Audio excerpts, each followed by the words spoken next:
What was your favorite show? The show with F- was legendary. Everybody was amazing at that show. Lumberjack? Yeah, we were the Lumberjacks, but not just us. Prom Queens played, and Demolition Boys, and F-, and is that it? 4 bands? Yeah, and that show was just probably the best show I've ever been to in this town. It was just so much fun. The F- was just really cool people, and we were Lumberjacks, and yeah, it was fun. That show was great, so I'll probably say that was the best show we did. How do you explain the Divergent Scumbag anniversary shows? How do I explain it? Well, what do you think about those? I'm sure you'll hear this story many times, but we set up the show on July 13th, which was it was a 3rd anniversary show, and the 3rd anniversary show had our friend Sarai's house. Have like 200 people storm her house and donkey kick holes in her wall, and so our friends and Noobs played first. Our friends, the Scientific Explanation of Despair, played after them, and then did I miss somebody? Cosplay. Oh no, there were 6 people that night. Noobs. Oh, was it Graven then, or was it Moment's Peace. Moment's Peace played? Okay. That was like their first show. Yeah, it was like their first show. They all got to play, and then Black Market was elusive. Then they went to set up, and right as they set up, no hyperbole here at all, there were about 5 or 6 cop cars outside. Yeah, busted the whole thing up. So we didn't get to play. Diverge didn't get to play. We arranged to play the next weekend though, just like I guess you'd call it like a matinee show. Like it was kind of early in the day, Sunday. And we played.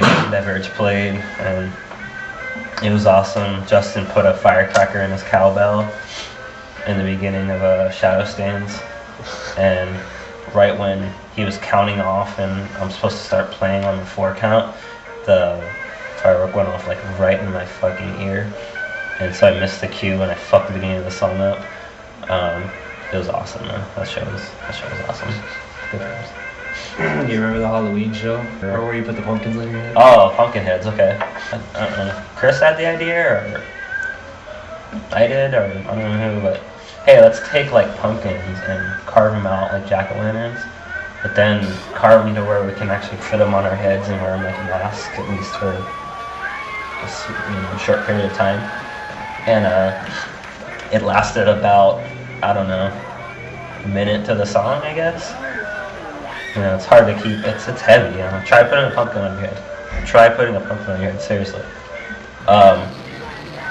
Tried it and they fell off. They got all over the fucking stage.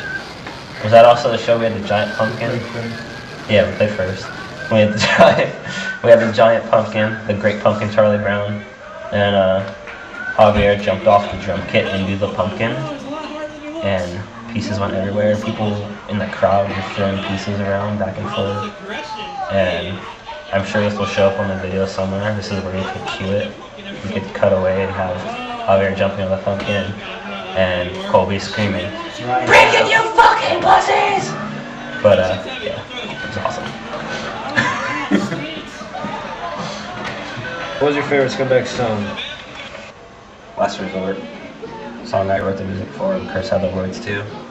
And to me, that was always just such a fun song to play. I think almost every show that I played with the band, I think we played that song after we wrote it. Like it was one of kind of like, I think after the second year we were a band, it was the song we came up with. But I think after then we played it almost every show that I played with, and just because it was a really fun song to play.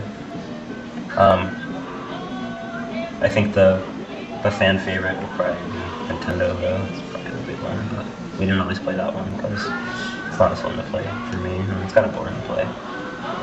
What song did you do vocals on a lot live? I did the Hemza show. Oh, Hemza, I did Wicker Man. That's a song we wrote. Did you like doing vocals on that, switching it up? I liked it, but for how it's about a 42-second song, and it just took everything out of me. Yeah. It was hard. It's a fucking hard song to sing. I remember the first time we practiced it. I think. Were you playing guitar? Were you playing guitar on it? I think. Troy played bass. I didn't play guitar, I don't think. Oh yeah, I did when we first played it. And like Chris just like was laughing. He was rolling on the ground laughing. He's like, you look like the eyes are gonna pop out of your fucking head singing that. So, how's the writing? How did the writing take place? Initially, it was a lot of Chris. Chris would have his notebook. He'd have this notebook, in fact. It started out, there's the first one, and part 2, I think it got up to 4. Yeah, it got up to 4 volumes, I'm sure there's maybe more. The Apocrypha of the Necronomicon, if you will. So initially Chris would have ideas and vocal or lyrical ideas or just concepts in general that he'd write down, and often they'd turn into songs, and he'd have the bare bones, he'd have the guitar parts and everything, and then we'd go to practice and kind of just lay everything on top of that. But then we got to the point where I started throwing stuff out there, and then Troy and Nick came in, and then so yeah, just really it depends on what era you're talking about. At first, it was mainly kind of Chris would write most of the stuff, and then we'd add to it. But then kind of became more Chris and I, and then became more of everybody eventually. So everybody. Yeah.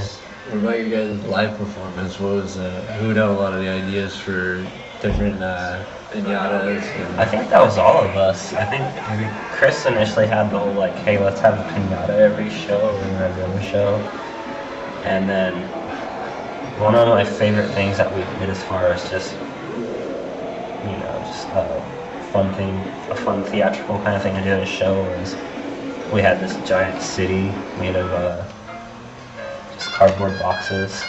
I don't remember whose idea it was. It was probably Chris's, but Chris and Sean actually executed it. They actually stayed up all night, like, building it. And we built the city on rock and roll. They built the city on rock and roll, and then Chris comes over the next morning, and it's all, like, set up in the living room in Sean's house, and it's just this actual, like, city made of boxes, and, like, it was, like, 2 weeks after 9/11. It was bad timing. Bad timing. I'm sure people are probably mad about it. And that wasn't what we intended at all. Like, it was just kind of like, it was like a Godzilla kind of thing, but I'm sure people could have misconstrued it as, oh my god, this guy's being total assholes. And that's where they played that. Where'd you guys play that? Show was that? Oh yeah, that show was at a church. It wasn't a battle of bands, it was just like a show. Diverge played it too. Diverge was still Dark Side Blues, I think.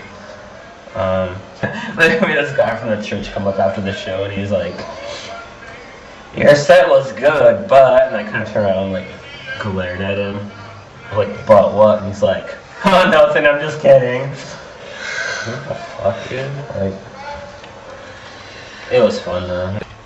Even if you guys did have a shit ton of money, what do you think your live performance would be like? You think you'd still go balls to the wall and just expand even more with your theatrics? Yeah, I think if we had the budget, that was the thing, was we never really had much of a budget at all, and we'd do what we could with what we had, and people responded to it. They're like, these guys are fucking crazy. They're, we even had one person say, like almost like a mini guar, like, it's kind of small scale version of guar. We took it as a compliment. We're like, that's cool, because we like doing that really like theatrical stuff. We like, having a fun show for someone to watch, not just like us standing there, And if we got to the point where we could, I would love to do something where it's just, while we're playing, there's just something visually going on the whole time. I'd totally love to do